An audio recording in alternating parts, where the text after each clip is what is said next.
A flood of sunshine. A. Arthur Dimmesdale gazed into Hester's face with a look in which hope and joy shone out, indeed, but with fear betwixt them, and a kind of horror at her boldness, who had spoken what he vaguely hinted at, but dared not speak. But Hester Prynne, with a mind of native courage and activity, and for so long a period not merely estranged, but outlawed, from society, had habituated herself to such latitude of speculation as was altogether foreign to the clergyman. She had wandered, without rule or guidance, in a moral wilderness, as vast, as intricate and shadowy, as the untamed forest, amid the gloom of which they were now holding a colloquy that was to decide their fate. Her intellect and heart had their home, as it were, in desert places, where she roamed as freely as the wild Indian in his woods. For years past she had looked from this estranged point of view at human institutions, and whatever priests or legislators had established, criticizing all with hardly more reverence than the Indian would feel for the clerical band, the judicial robe, the pillory, the gallows, the fireside, or the church. The tendency of her fate and fortunes had been to set her free. The Scarlet Letter was her passport into regions where other women dared not tread. Shame, despair, solitude. These had been her teachers, stern and wild ones, and they had made her strong, but taught her much amiss. The minister, on the other hand, had never gone through an experience calculated to lead him beyond the scope of generally received laws, although, in a single instance, he had so fearfully transgressed one of the most sacred of them. But this had been a sin of passion, not of principle, nor even purpose. Since that wretched epoch, he had watched, with morbid zeal and minuteness, not his acts, for those it was easy to arrange, but each breath of emotion, and his every thought. At the head of the social system, as the clergyman of that day stood, he was only the more trammelled by its regulations, its principles, and even its prejudices.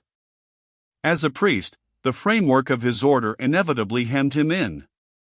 As a man who had once sinned, but who kept his conscience all alive and painfully sensitive by the fretting of an unhealed wound, he might have been supposed safer within the line of virtue than if he had never sinned at all. Thus, we seem to see that, as regarded Hester Prynne, the whole 7 years of outlaw and ignominy had been little other than a preparation for this very hour. But Arthur Dimmesdale! Were such a man once more to fall, what plea could be urged in extenuation of his crime? None, unless it avail him somewhat, that he was broken down by long and exquisite suffering, that his mind was darkened and confused by the very remorse which harrowed it, that, between fleeing as an avowed criminal, and remaining as a hypocrite, conscience might find it hard to strike the balance, that it was human to avoid the peril of death and infamy, and the inscrutable machinations of an enemy, that, finally, to this poor pilgrim, on his dreary and desert path, faint, sick, miserable, there appeared a glimpse of human affection and sympathy, a new life, and a true one, in exchange for the heavy doom which he was now expiating. And be the stern and sad truth spoken, that the breach which guilt has once made into the human soul is never, in this mortal state, repaired. It may be watched and guarded, so that the enemy shall not force his way again into the citadel, and might even, in his subsequent assaults, select some other avenue, in preference to that where he had formerly succeeded. But there is still the ruined wall, and, near it, the stealthy tread of the foe that would win over again his unforgotten triumph. The struggle, if there were one, need not be described. Let it suffice, that the clergyman resolved to flee, and not alone. If, in all these past 7 years, thought he, I could recall one instant of peace or hope, I would yet endure, for the sake of that earnest of heaven's mercy. But now, since I am irrevocably doomed, wherefore should I not snatch the solace allowed to the condemned culprit before his execution? Or, if this be the path to a better life, as Hester would persuade me, I surely give up no fairer prospect by pursuing it. Neither can I any longer live without her companionship, so powerful is she to sustain, so tender to soothe. O thou to whom I dare not lift mine eyes, wilt thou yet pardon me? Thou wilt go, said Hester, calmly, as he met her glance. The decision once made, a glow of strange enjoyment threw its flickering brightness over the trouble of his breast. It was the exhilarating effect upon a prisoner just escaped from the dungeon of his own heart of breathing the wild, free atmosphere of an unredeemed, unchristianized, lawless region.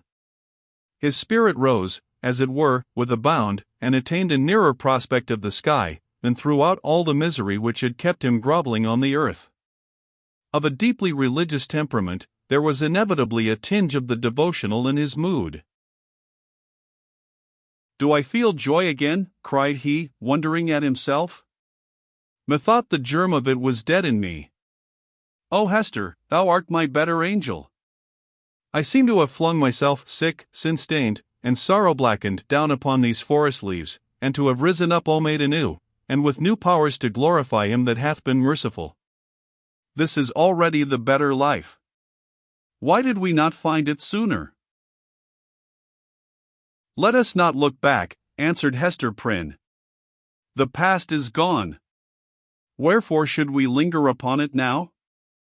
See! With this symbol, I undo it all, and make it as it had never been."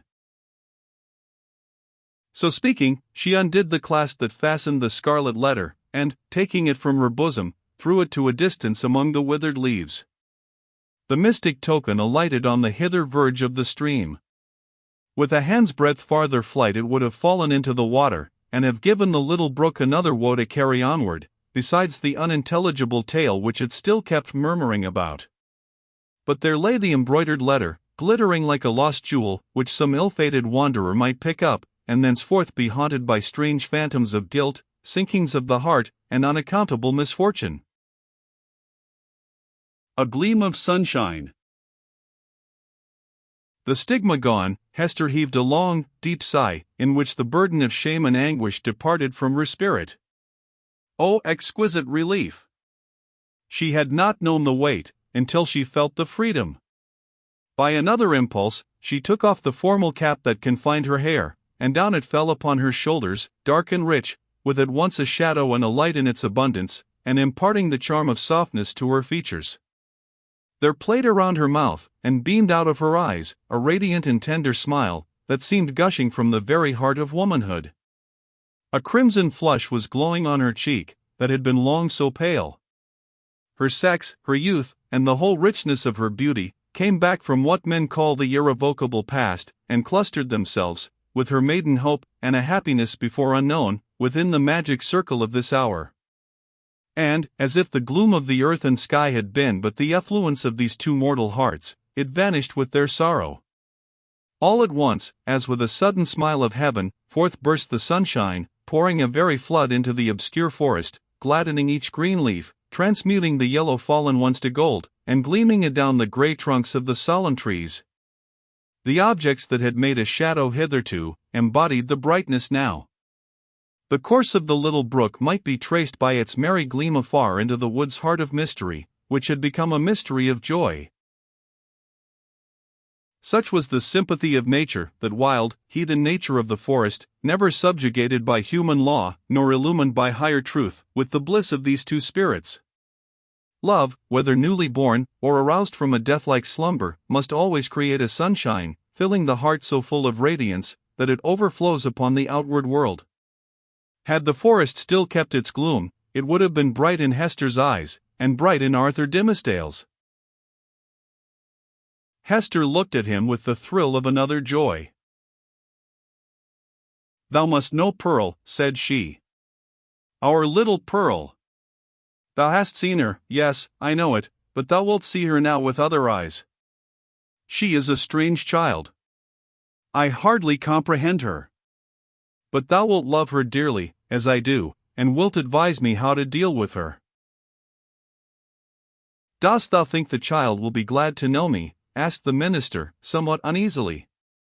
"I have long shrunk from children, because they often show a distrust, a backwardness to be familiar with me. I have even been afraid of little Pearl." "Ah, that was sad," answered the mother. "But she will love thee dearly, and thou her. She is not far off. I will call her. Pearl! Pearl!" "I see the child," observed the minister. Yonder she is, standing in a streak of sunshine, a good way off, on the other side of the brook. So thou thinkest the child will love me?" Hester smiled, and again called to Pearl, who was visible, at some distance, as the minister had described her, like a bright apparelled vision, in a sunbeam, which fell down upon her through an arch of boughs. The ray quivered to and fro, making her figure dim or distinct, now like a real child, now like a child's spirit, as the splendor went and came again. She heard her mother's voice, and approached slowly through the forest. Pearl had not found the hour pass wearisomely, while her mother sat talking with the clergyman. The great black forest, stern as it showed itself to those who brought the guilt and troubles of the world into its bosom, became the playmate of the lonely infant, as well as it knew how. Somber as it was, it put on the kindest of its moods to welcome her. It offered her the partridge berries, the growth of the preceding autumn, but ripening only in the spring, and now red as drops of blood upon the withered leaves.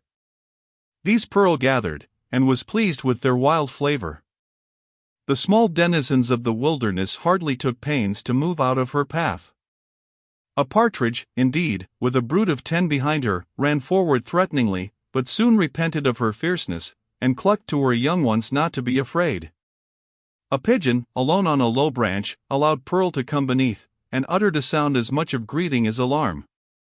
A squirrel, from the lofty depths of his domestic tree, chattered either in anger or merriment, for a squirrel is such a choleric and humorous little personage, that it is hard to distinguish between his moods, so he chattered at the child, and flung down a nut upon her head. It was a last year's nut, and already gnawed by his sharp tooth. A fox, startled from his sleep by her light footstep on the leaves, looked inquisitively at Pearl, as doubting whether it were better to steal off, or renew his nap on the same spot. A wolf, it is said, but here the tale has surely lapsed into the improbable, came up, and smelt of Pearl's robe, and offered his savage head to be patted by her hand. The truth seems to be, however, that the mother forest, and these wild things which it nourished, all recognized a kindred wildness in the human child. And she was gentler here than in the grassy margin streets of the settlement, or in her mother's cottage.